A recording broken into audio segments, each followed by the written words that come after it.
Hi guys, my name is Naila Dar and I'm doing an event called the His Danceathon to help raise awareness and to raise funds for a charity called NISA that specializes in preventing, protecting and empowering children against sexual abuse.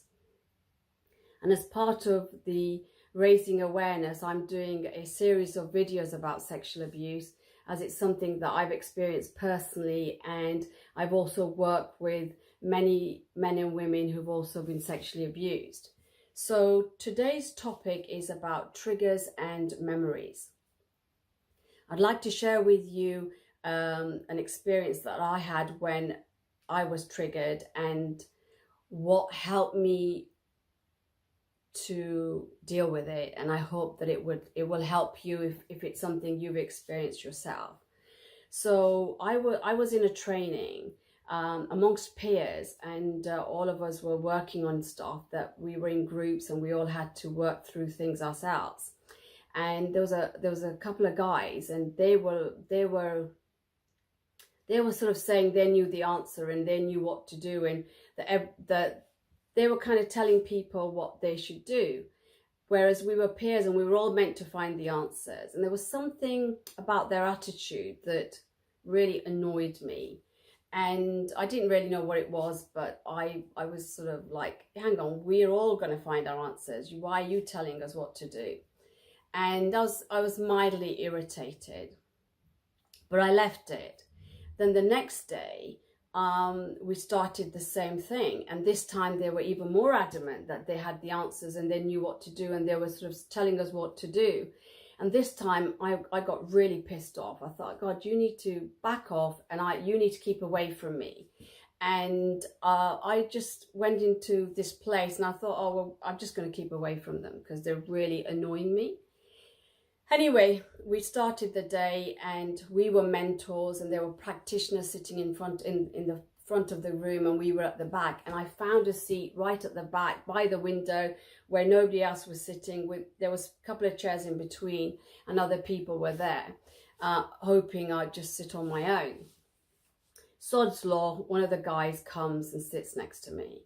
So I end up just ignoring him, just kind of blanking him and looking straight ahead. And then the trainer at the front says, turn to the person next to you and blah, blah, blah. So I got up and said, I need to go to the loo and just excuse myself. And I took my time, came back. By that time, the other guy had come and sat next to him. And I was really glad, because they were sitting here and there was like a table here, a wall and a table like this, where there were two seats. So I thought, right, great, I'll sit here. I've sat down and I put my feet on the other chair. And then I could see in the corner of my eye, they're talking about me. And I can see that one of the guys is saying, I think Naila's really pissed off with us. So the other guy comes and wants to sit on the chair that I've got my feet on. So I move my feet, he sits down. And the trainer at the front is doing the demonstration. And after a while, I get up. And so this is how it is. We're like this, and there's space in between. There are people on both sides in the front watching the trainer. And I stand up as if to imply that I'm short, that I can't see. So I'm standing up to see the demonstration. And I find myself squeezing myself through the space between the wall and the table, rather than passing him to get to the front. And I get through, and then I stand up as if I'm watching the demonstration, and then after a while I sit down. And that's it. Now, what started to happen is I started to get a lot of physical pain behind my eye, like it was unbearable. And I didn't really know what was going on, but I had a friend in the training who did this technique called body talk, and I don't really know how it works, but I just felt like, I need her help. So I asked her, would you help me at lunchtime, because I've got this really strong pressure behind my eye, like I can't bear to look. And she said, yeah, sure. Anyway, she started to do her various things. And she said, oh, your thymus is all out of the job. And the thymus is a heart protector. It's like you've put down these protections. And it was exactly how I felt. It was like I was trying to put down a boundary. And then after a while, as she's working, she said to me, she looked at me and she looked a bit disturbed and didn't know whether she could say what she was seeing. And I said, what is it? And now she didn't know I had been sexually abused. But I said to her, look, it's fine. And at this point, I had no idea because all I knew was I'm pissed off with these guys. And she said to me, I can see you being sexually abused. So that was bizarre, to say the least. And then after a while, I started crying. And I said that I'm in a lot of distress, and the only person who can see me is the abuser. He's the only person aware of my distress, nobody else is. And that was it. And then I calmed down. And although I never spoke to these guys, and they picked up I wasn't interested in speaking to them, so they left me alone. And it wasn't until I went home and I reflected as to what had taken place that I had obviously been triggered by a memory, and I behaved like I did as a 7-year-old rather than a person who was capable of saying, look, can you leave me alone? I need some space. I couldn't speak, just as I couldn't as a child when it was happening. But the way the abuse stopped, and it was going on and it stopped and nobody knew on both accounts.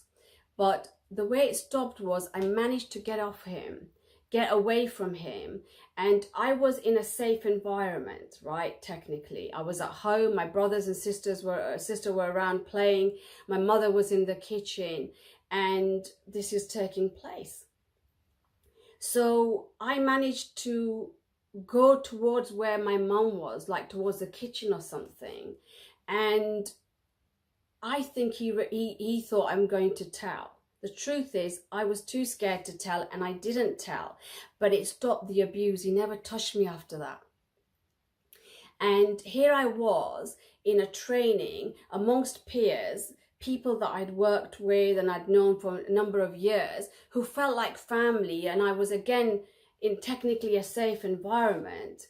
And here I was feeling, I got triggered, and now I'm acting, and I was in distress in the training, but nobody could see it except these two guys. And to be clear, these guys didn't do anything.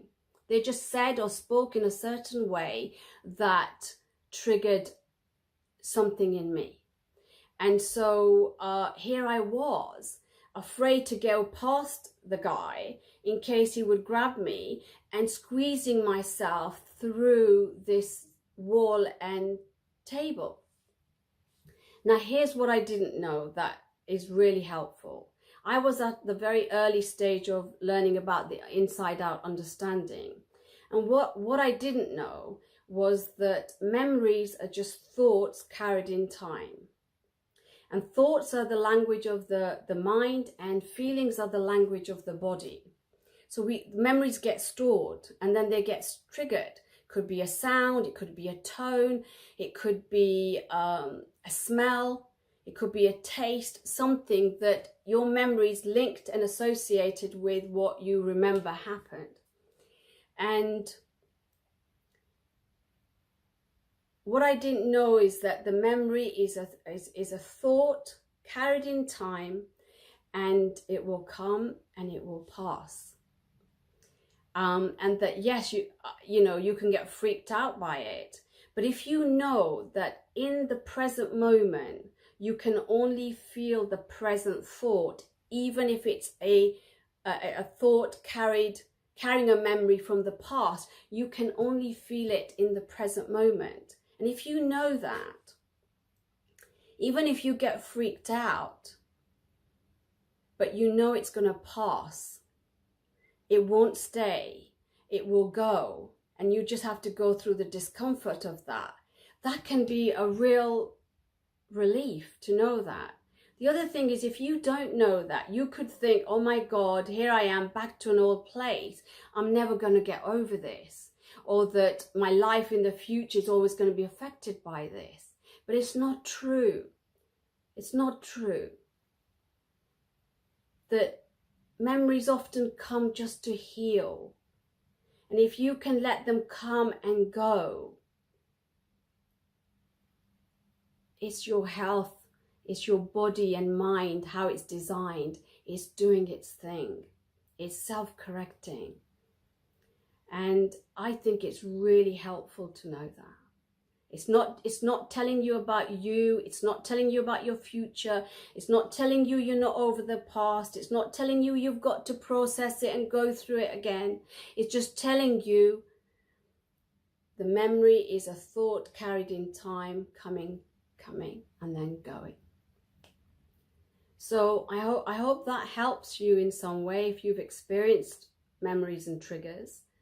And if you'd like to help me raise awareness and raise funds for NISA, then all the links are below this video, and you can help through come and dance with me and just, you know, do the dance-a-thon and have a good night out. Or you could just, if it's not your thing, you can just contribute whatever makes sense as a donation. And thirdly, if you think this video has any value, then please share it on your page and let other people hear about it. And maybe if there are people who want to help raise funds, they also then have a chance to connect with me if they don't know me. Thank you so much for listening. I really appreciate it.